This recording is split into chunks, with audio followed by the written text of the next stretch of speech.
Hello everybody, welcome back to the HardReset.Info channel. In today's video, I'll show you how to customize the home screen and themes on your INFINIX Note 30 VIP.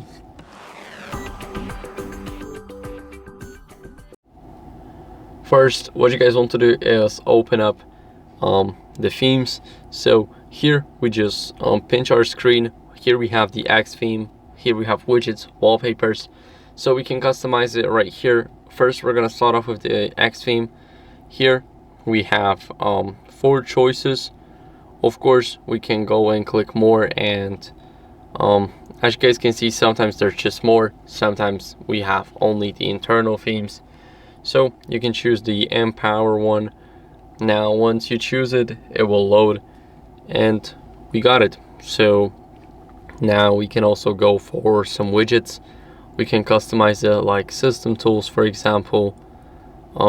We can put the weather, and we can also put some other ones like Facebook.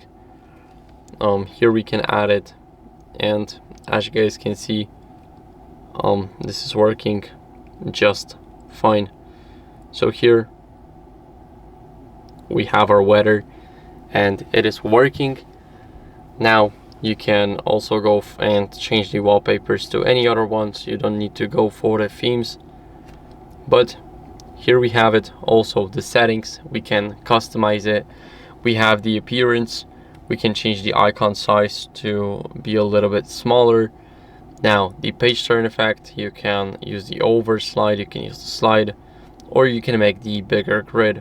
Also you can change the text color to, let's say, black, or let's do the custom one. We're gonna do some of that. Click done, and now let's go back, and it looks like this. So it's pretty good, I cannot lie. It's really okay. We can change it back. Of course, we have the gestures. We can, let's see, counterclockwise for rotate. We can pinch out with pinch in, pinch out, and we can do all of that here. So that's basically it. This is how you guys can customize your home screen and use some themes on INFINIX Note 30. I hope this video was helpful. If it was, then leave a like, subscription, and a comment. Thank you guys for watching, and see you in the next one. Bye.